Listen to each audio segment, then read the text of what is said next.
Throughout almost 2 months, there has been a recent rise in threats, and experts urge early intervention amid increase of threats and violence. That's according to Como News. This is in Seattle. Threats of violence made towards Seattle public schools rose before winter break, according to the district spokesman. In addition to straining local resources, students are facing serious consequences as a result. It was just in December that a student made a shooting threat directed toward Franklin High School. Even though police determined it wasn't a credible threat, school was canceled for the day and the student was even charged.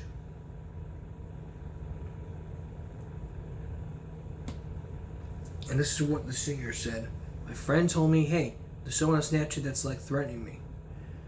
It turned out to be a non-credible threat with every real consequences. Officials told Como that 17-year-old repeatedly involved was charged in January with a felony harassment for threatening to kill and false reporting. Cases like this one are top mind for any SPS, for so many as SPS confirmed an increase of threats directed toward the schools just before the holiday break. The deputy prosecutor in King County's juvenile division received over 100 cases of school threats in about 7 years and believes prevention happens early. The felony harassment charge comes with 30 days in jail and 6 months with supervised probation, but the officer insists jail time isn't always the best solution, and accountability for students could instead involve counseling or consequences from schools like suspension or expulsion. So I have to agree with the deputy. They want to spend a day in jail. We don't have to they don't have to spend a day, 30 days in jail. So I agree with Jimmy Hunn. There's 100 cases each.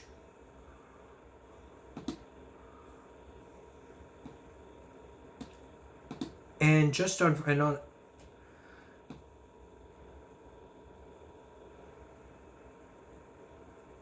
on Friday, there was a 13-year-old charged with threatening violence against Prince William County School.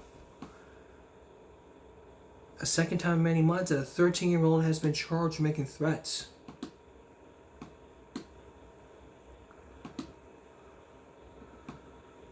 This is in Prince William County, Virginia. A 13-year-old student in Prince William County has been charged with making threats toward a Prince William County middle school, according to a police report.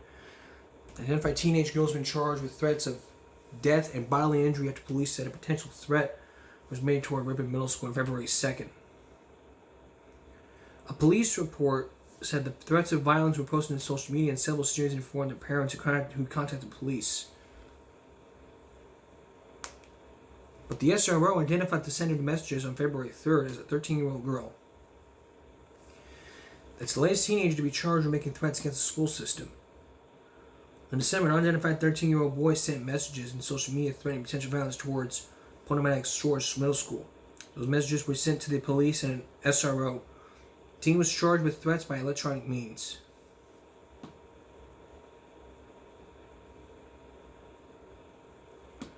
In terms of preventing these types of threats or situations from happening, cards say one thing that you believe can be done is create a dialogue with young people, as well as letting children know their words have consequences. By words, I mean actions, because your actions have consequences. I keep telling you guys, don't make any threats. And every day I go on Google, there seems to be another threat and another threat.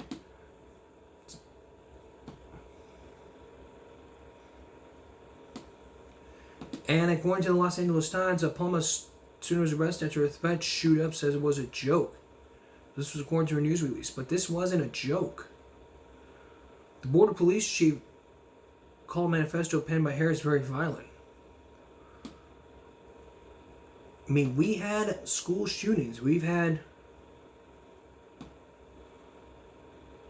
been a lot of these things happening.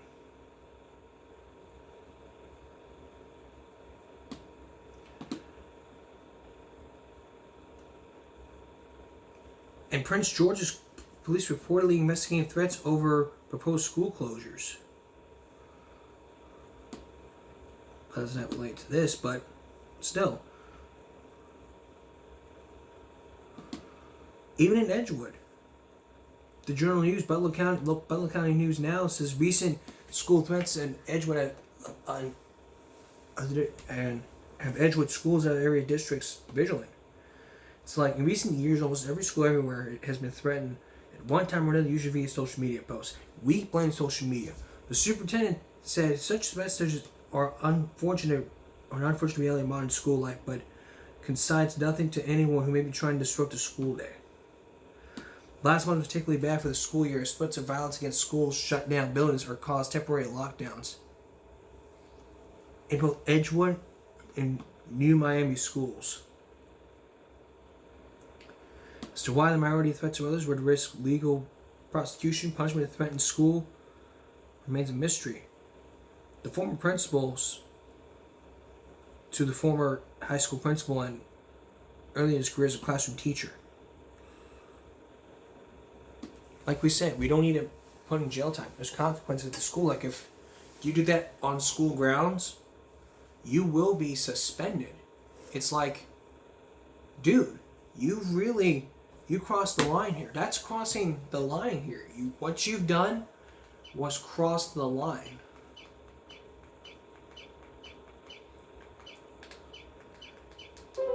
And what you're doing is disrupting the educational process. If you don't want to go to school, it's your choice to make. But you go to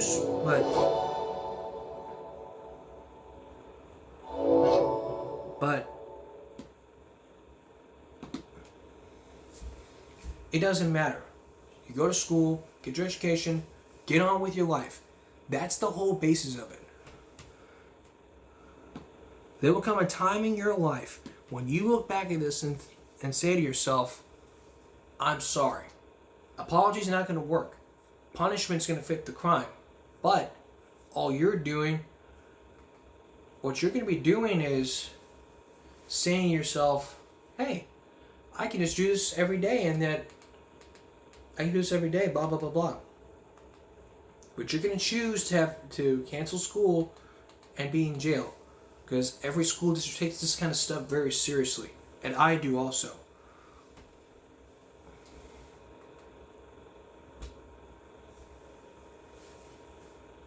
I also do. Joining us from Eastonole, Georgia. Sorry about that. When we return, we're going to have more COVID. We're going to have COVID cases.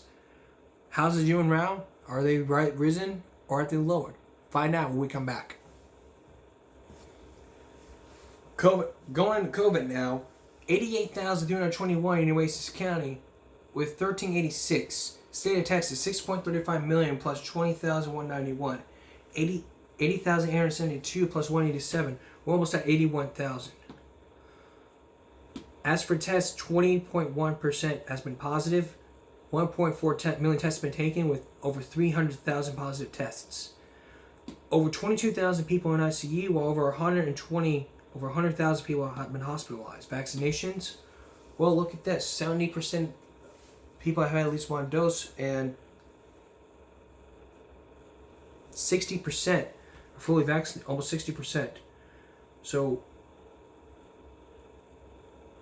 we're at 17.1 and 20.2 million.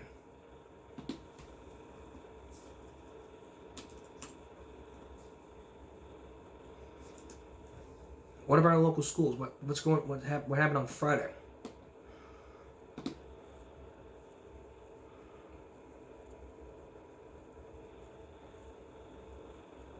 Like we said, nothing happened. So we're gonna wait until that day comes.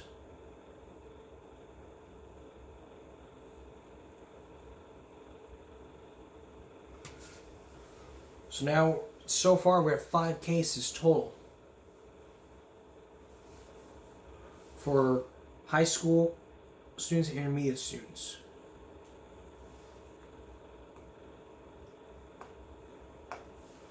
Which is good.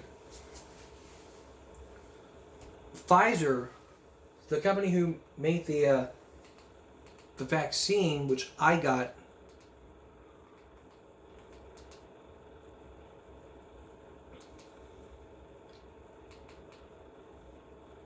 said on Friday that it's going to announce, it's going to go to the FDA and say that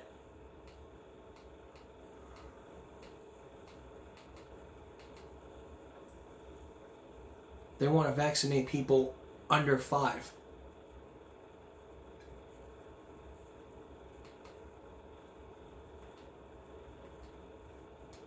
So let's look at this. I'm gonna keep.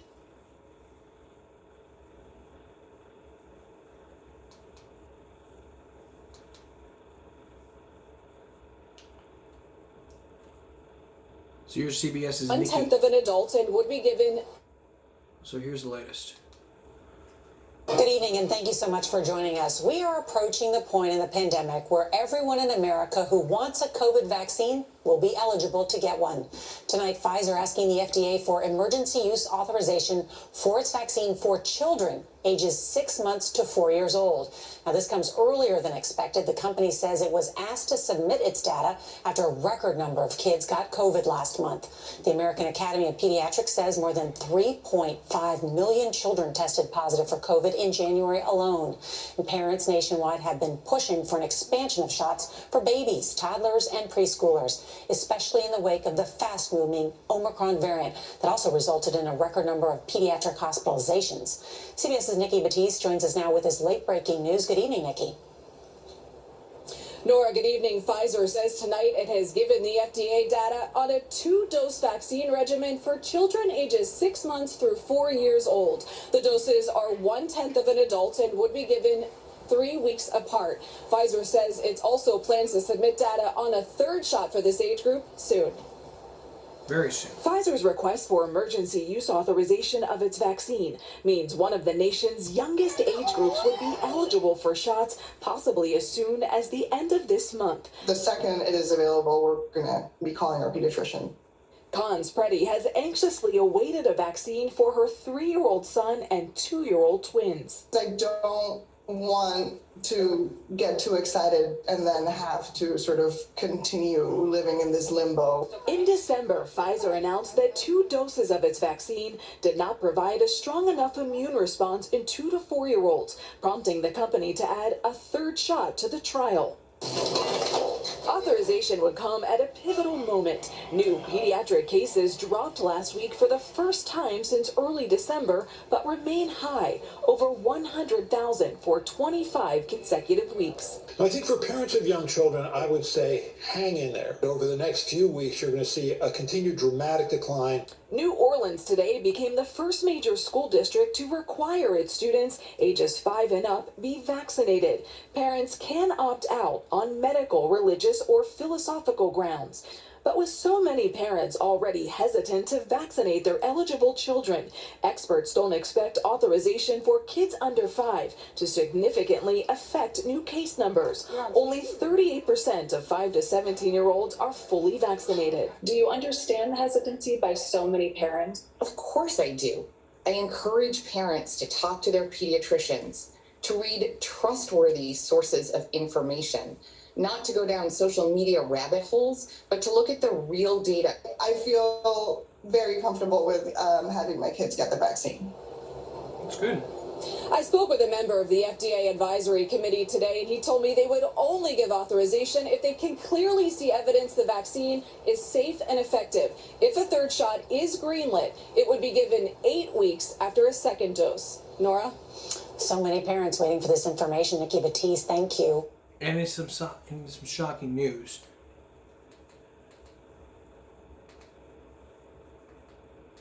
But before that, there was an update for Moderna's Big vaccine. news today about the Moderna vaccine. The FDA has fully approved the shot after reviewing more data about safety and efficacy. The company now can market the shot under the brand name Spikevax. Spikevax, that's good. Great news. But still going to COVID, imagine forging vaccine cards. That's what 2 nurses in New York did. They're charged for forging vaccine cards. 2 nurses on Long Island are accused of selling more than $1.5 million in fake COVID vaccination cards. Officials say they charged $220 for adults and $85 for kids. That is unacceptable behavior, especially from a teacher. That part of the story when we come back. In New York, probably about a month ago, a teacher was charged for illegally giving a teen a COVID vaccine. But there's more twists to the story, as NBC New York tells us. Buy one, get one.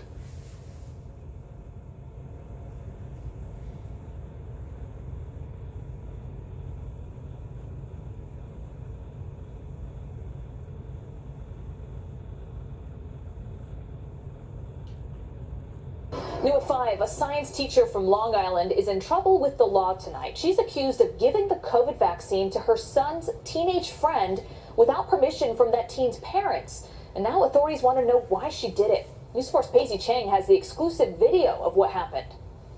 There you go, at-home vaccine. At-home vaccine. That's how this video, obtained exclusively by News 4, starts. It ends with a woman giving a 17-year-old boy whose face we have obscured what is believed to be a shot of the COVID-19 vaccine. Police say they arrested 54-year-old Laura Russo for administering the shot from inside her Seacliff home. It's a very, very curious situation. Curious because Russo is not a medical professional and not authorized to administer vaccines. She's a science teacher at Herrick's High School. I think it's ridiculous. I would never, ever give a vaccine like in a living room. That's unheard of. It's Johnson & Johnson. Yeah. In the video, they mention it's a Johnson & Johnson vaccine. The FDA has reserved that for people 18 and up. Not the only reason the 17-year-old shouldn't be getting it. Besides being illegal, it's just not a smart thing to do. An authorized, licensed professional should be providing vaccines to know how to give them properly, to make sure if there's a complication that can be dealt with immediately and very efficiently.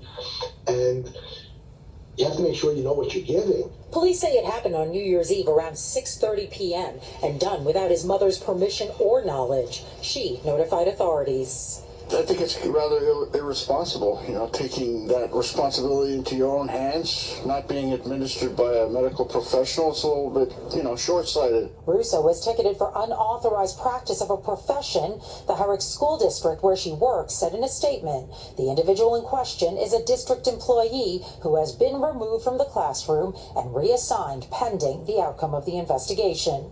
Authorities are now trying to find out how she was able to obtain the vaccine. A friend in the neighborhood cautioned there's more to the story, we just don't know. I think we should wait and see what happened. And, let the courts or whatever's going on, let them decide, and then people can make a judgment. Russo declined to speak to News 4, but she did get a desk appearance ticket and is expected to be back in court in late January. Reporting from Seacliff, Paisy Chang, News 4, New York. And if I was doing that to one of my students,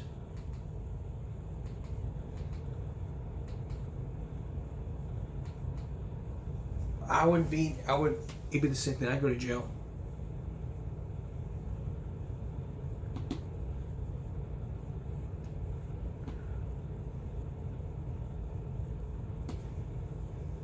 So again, teacher's name was Laura Parker Russo, a 17-year-old. It remains unclear.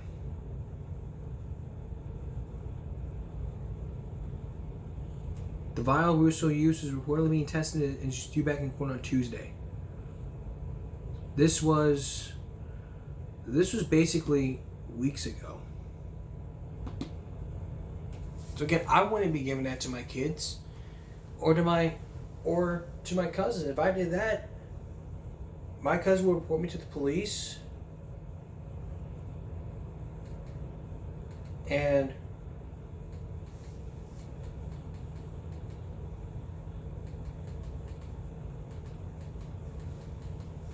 I would be arrested.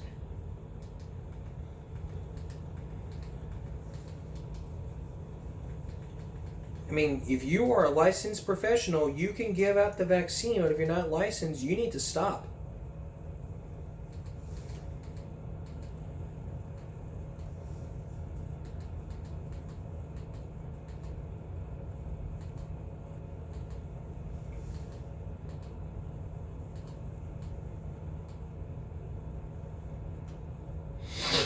So,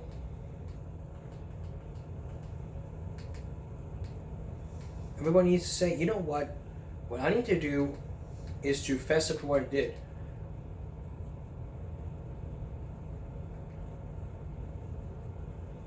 If you're gonna listen I mean, if you're going to sit there and not take and give out a vaccine to children, then you're going to be under arrest. You could be arrested.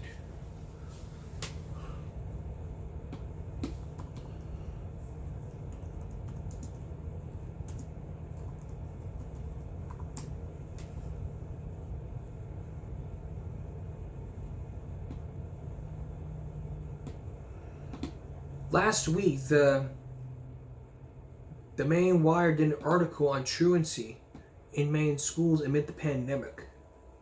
And the reported truancy rates from the school year, from 2017 to 2018, 3.96% reported truancy rates, while the total truancy rate was 7.67%. 2018-2019,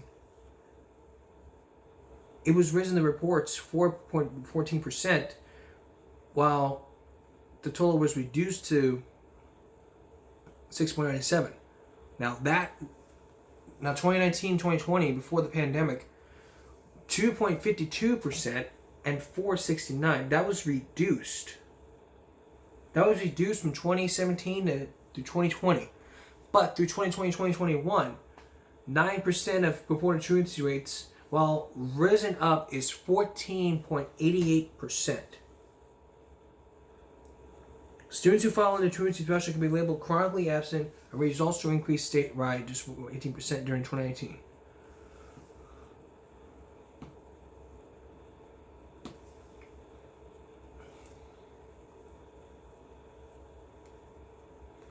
But if a student who remains truant, your superintendent then involves local law enforcement.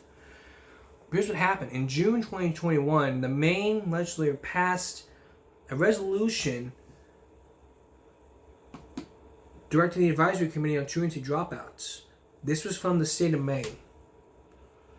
It says the Advisory Committee on Truancy Dropouts and Alternative Education established pursuant to the Maine Reserve Statutes, Title 28, Section 5152, shall conduct a study on truancy and attendance no later than February 1st, which was days ago, to the Joint Standing Committee on Educational and Current Affairs.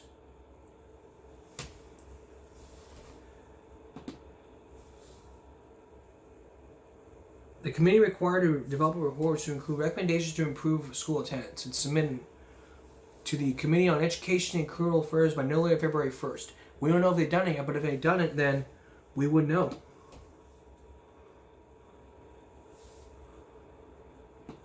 Now imagine keeping your kids home from school because of COVID. That's what happened. TVogue.com did a story about this. It said parents face truancy neglect claims for keeping kids at home.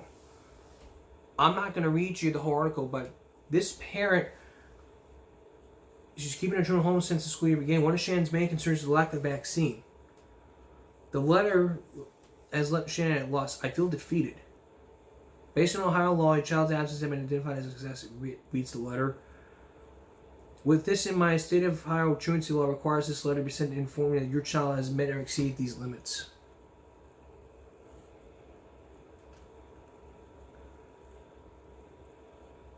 Ultimately, parents are fighting for schools to take the needs of their children seriously, not educationally, but also in terms of physical and mental health. You need to talk to your schools about this, and you need to follow these COVID tips like I've been telling you for years. I'll be back in a moment.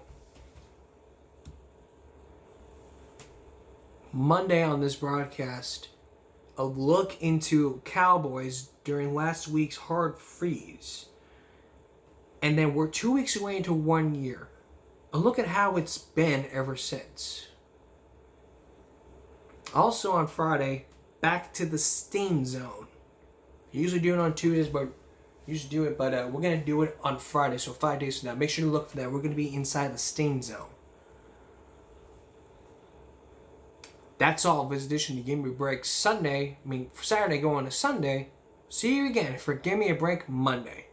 For all of us here at YouTube, have a good night. Good night.